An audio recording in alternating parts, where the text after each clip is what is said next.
Greetings, and nerds. I'm Lazy Universe and I'm White and Nerdy, and it's time for a Lazy Universe movie review. And this has been one I have been waiting for ever since last year, and I finally am able to get my hands on it. And that is the movie known only as Spider-Man Across the Spide-rVerse. I will fix the lighting in here in just a moment, but this movie was such a surprise for me. It was a really, really damn good experience, and it was and is probably the best animated movie that I have seen so far this year, and it might even appear on my best of movie list towards the end of this brand new year. I mean, ever since Into the Spider-Verse was made, it's been one of my favorite movies of all time, and this one is by far no means an exception to one of my favorite movies I've seen this year. But is this really going to be an exception to a great animated movie? I mean, a bunch of people have been calling it one of the best animated movies of the all time and of the year. Do I believe that? With such an exceptional movie, with such exceptional animation, was this really worthy to be called one of the best animated movies that has ever been made since the original back in 2018? Well, this would have to the same different year, same old shit. But we would have to basically figure this out. I'm not gonna go into like in fucking depth as that's what people think that I'm gonna be doing here in this review. Gonna be doing it, different, little bit different style. Which I hope that people don't mind about that. Also, yet new shirt for the brand new occasion. So we're gonna go through this whole entire thing. I'm gonna give you guys my own perspective and opinions on it before I give it the final rating. And I have seen a bunch of reviews of this film through different YouTubers like Erod and a bunch of other people that were talking about this as being like one of the best animated experience that they have had of 2023. And do I happen to agree with that? Am I going to be one of the people to come in here and say that this is one of, if not probably the best animated film so far? And I gotta say that I definitely agree that this is one of, or if not one of the best animated films that Sony has ever put out in recent years. Sony wanted to push a boundary with an animated film, and I really think that they have done it with this. This is in every single means a very great, imaginative animated picture.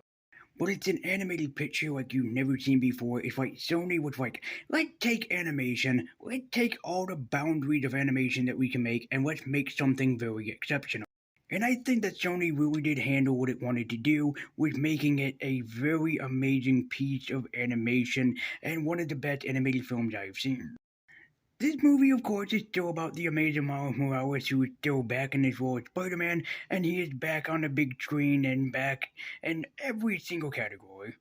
But while Miles is back as Spider-Man, he also not just back in himself, he also has to be back and try to figure out the person that he wants to grow up to be in his life. And you really do feel that in his way that Miles is trying to grow up, trying to accept that responsibility, and trying to move forward so he can accomplish the things that he wants to in his life and have parents that can be proud of him. Miles, I'm about ready to super glue this fucking thing to the ground here. Miles becomes more relatable than ever can be expected in this film. Miles becomes the everyday person, and something that Stan Lee has always loved about Spider-Man is that he can be the everyday man. He can be so relatable, and that the mask can go on anybody despite whatever religion that they can be, because everyone can see themselves as Spider-Man. And here, I think that the Sony animation team and the writers behind it, especially the director, took this them word to heart and was like, let's test the boundaries to see how far that we can push Spider-Man, because in this movie it is mostly about Miles, but it's about Miles learning more to be Spider-Man. In the first film, he had his rise to being a superhero. He had to figure out what it meant to basically have the true have with great powers comes great responsibility in the first film Into the Spider-Verse. In this film, it's not so much more that he's learning to be. I am terribly sorry about that. My foot hit what I would have here. It's not so much that he is learning more so to be uh, to be Spider-Man. It's more of like Miles is trying to learn how to balance the two personalities, and you really get that sense that really sense and feeling with Miles is that he's trying to balance what it means to be a superhero, but at the same time, what it means to be Miles Morales. Miles Morales has always been this great and responsible person. He's always been this wild energy, this terrific person that his parents have raised him to be and molded him to be. But greater comes his responsibility of being Spider-Man, of trying to be the everyday everyman, and Spider-Man was really that pushing boundary for Miles so much so that it proves it in this film. This film was really trying to teach us that Miles has to learn what it means to go past his boundaries at trying to countermeasure between the man he wants to be and the person that he needs to be. The man that he wants to be is Miles Morales, but the person that he needs to be is Spider-Man, and the film pushes this boundary so much. You can see the differences between it, and I think that the voice actor behind Miles is really the exception here. He really tried to keep this balance between himself and Miles Morales, and he does it so beautifully and so perfectly that he makes the film worth watching. Every single time he's on screen, I can relate. I can relate to this guy. Stan Lee had always talked about the I can relate to him Spider-Man aspect, and this is why Spider-Man is one of my all-time favorite superheroes, because even when I was growing up, even when I first saw the first Spider-Man film way back in 2002, I can still relate to Spider-Man every time I watch one of the movies. I feel like somehow history in this regard has led me to this point to kind of relate myself to Spider-Man, and definitely with Miles. Uh, Definitely when he is arguing with his parents, when he's trying to choose between, doing the right thing by going to college and doing the right thing and telling his parents his true identity, it feels it feels a lot like how I am in that regard, where it's like, do you do the right thing? Do you tell your parents the great things that you have done, or do you hide them in great secret? And of course, no, I'm not a superhero of that in any regards, but it kind of also it feels like the film is trying to relate to other people, like we're still. People still to this day are still trying to accept, lesbian, gay, transsexual, bisexual people. They're still trying to accept, what is becoming the new normal. And Miles in this film is technically a great representation of those people that the world is still slowly trying to accept. And Miles is definitely that exception. Because there are people still throughout the world that don't like Miles, that cannot accept him as Spider Man, that cannot begin to accept this different person as the world of Spider Man. But at the same time, we learn to grow and accept and respect the man that Miles had become, and definitely the Spider Man that he became is above more the greater than the man behind him. But it's not just Miles. Every single Spider Man throughout this entire movie gets their own reference into what it means to be Spider Man, what it means to make sacrifice. Spider Man is not necessarily born out of greatness. Spider Man is born out of the sacrifices he or she has to make in their everyday life to be the hero they want to be.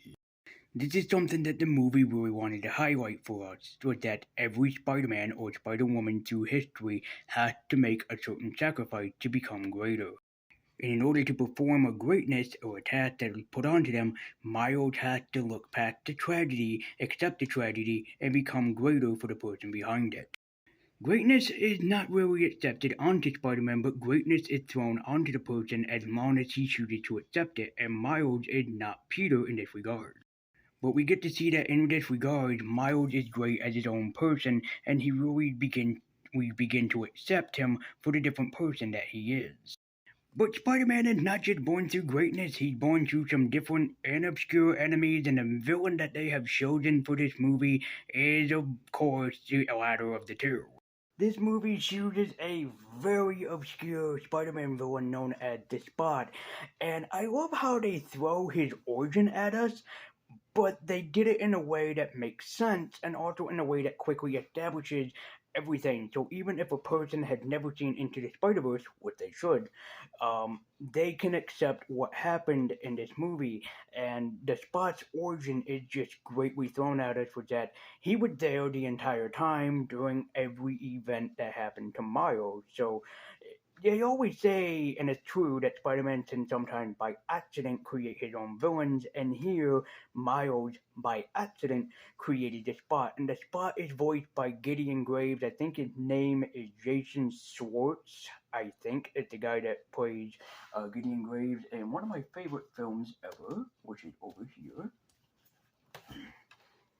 In this little film called Scott Pilgrim vs. the World, he is an exceptional voice actor, and I think it's kind of great because the Spot really does feel like Gideon in a sense, but it's kind of like the reverse Gideon. Like at first, you get to see the goofier side of Gideon. Oh no, I guess it's like Scott Pilgrim vs. the World was like where we see Gideon, he looks like this very weird and obscure person, but then he becomes the most powerful being in Scott Pilgrim's arsenal, and that is definitely so with the Spot. Where at first the Spot was this goofy, very obscure, really kind of stupid, kind of silly looking type of villain. And of course, it's like, oh, come on, Spider-Man's supposed to take this guy very seriously. He looks like a cow. He looks like a Dalmatian. He can't be taken seriously. He's too stupid of a villain to take seriously. But even when Peter and Miles and everybody faces him off later, we see just how menacing that the Spot can definitely be, especially the more powerful that he becomes. Which I think that's so great of the film to throw us a misdirection like that. Like, look how silly and stupid that this villain is, and then later on it's like, oh shit, look how fucking menacing that this villain can be. And oh my god, dude, there are so many Easter eggs. As a Spider-Man fan, I got all the Easter eggs that they threw at us, but I'm not gonna come in here and mention them all because there are way too many of them. The Josh Keaton cameo was excellent. The Yuri Lorenzo cameo was phenomenal. They even had the cameo to one of my favorite Spider-Man, one that I grew up with, which was the 1960s Spider-Man, with the theme song Spider-Man, Spider-Man. And it's just so hilarious to see him in there. It's just a still frame too of him like swinging through the city, which is always an exception. And Donald Glover making an appearance, even though he got screwed over by Marvel, that was so awesome to see him.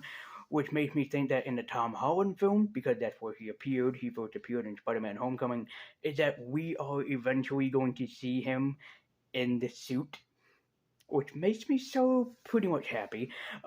Maybe to see him as the Prowler, and maybe even seeing Miles in live action form, because I know that for the longest time, Marvel has wanted to get Miles on the big screen in live action. With Miles in animation is of course exceptional, but having him in live action would also be great, except for just being cameoed in Spider-Man: Homecoming and especially mentioned in Far From Home. But speaking of animation, this film is just outright fucking an animated masterpiece, and it is gorgeous. Sony has really pushed the boundaries for what kind of film that they wanted to make, and every single scene is exceptional. Every single thing looked beautiful. I think the biggest accomplishment is when Miles went to India, when he went to the India dimension in Marvel, and oh my god, everything in this dimension looked so damn gorgeous. But of course, the Spot is not the only villain in this Marvel movie, so is Miguel O'Hara, and I gotta say, man, the voice actor behind Miguel did an amazing job. It really shows us just how threatening and menacing that Miguel O'Hara could be, because a lot of people gotta remember, yeah, Miguel is technically an anti-hero.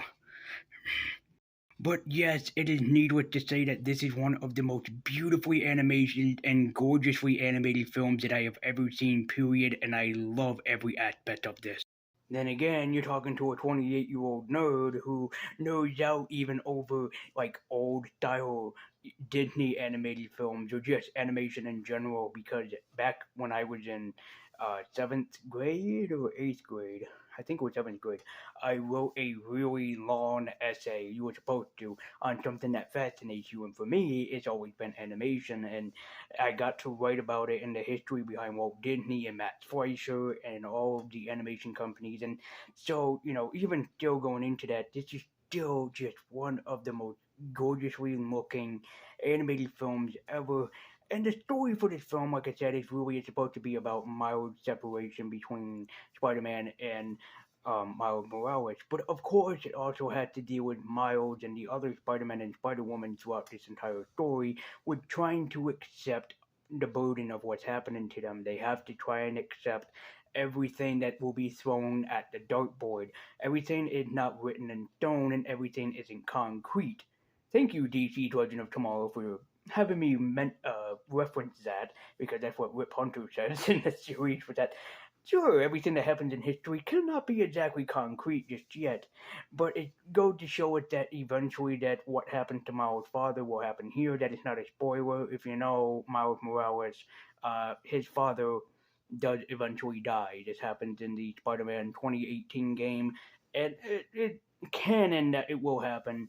Uh, Not in this film, but in the sequel. When that sequel bait happened at the end of this film, I screamed at my TV silently. I went, "God fucking damn it! They fucking trolled me!" And it's Marvel. Of course they're gonna fucking troll me. So it and the sequel has already been announced. It's already is in planning and in process, which is gonna come out in next year in 2025. So you really have something to look forward to. Which is probably going to be another amazing animation exception. And Across the Spider-Verse is, without any means, a damn decent film. It has a great story, the characters are amazing, and the animation is just so beautiful to look at. This is beyond a shadow of a doubt one of the greatest animated masterpieces that has ever been made, and hopefully that this film will win awards because it is so gorgeous. I think it goes without saying that I am, yes, recommending this film to any and all Spider-Man fans. It is an definite classic, and it should be high up there for people's most wanted Spider-Man movies. So it's time for all of us to get ourselves across the Spider-Verse and check out this movie. And if waiting beyond the Spider-Verse is gonna be a pain, but it might be so worth it in the long run. And dude, the fucking sequel baiting is working because I am now waiting for the sequel of that sequel baiting that they're just dangling in front of my face. Oh my god, man. This is without a doubt a beautifully exceptional movie that just breaks the boundaries of what animation can do, and what really has me thinking that ever since after Into the Spider-Verse was done, they spent 5 beautiful years working and crafting this film. And you know something, 5 beautiful years is all that you need to craft something that looks this amazing. I cannot tell you just how beautiful every single scene works, and probably the animation, um, the animators probably worked their asses off to the fucking point of almost exhaustion just to make this film work. It is without a doubt to tell me that this is probably one of the best animated films and just best films that I have seen so far. The story is great. I loved every single voice acting, and I cannot wait for that one final scene to come out because they're promising that the Miles Morales animated Spider-Man films will be a trilogy. So we'll have 3 films with Into the Spider-Verse, Across the Spider-Verse, and then pretty soon Beyond the Spider-Verse. And this is in no means one of the greatest exceptions of an animated masterpiece. If you love Into the Spider-Verse, please, please, please, please check out Across the Spider-Verse. And that is why my Funko Pop rating of this film, because it looks so gorgeous, it's different, it's unique, but it captures your eye instantly, is going to have to be my Funko Pop rating of a Megazord. It's something that looks so beautiful and so unique, but at the same time, it's special to the eye.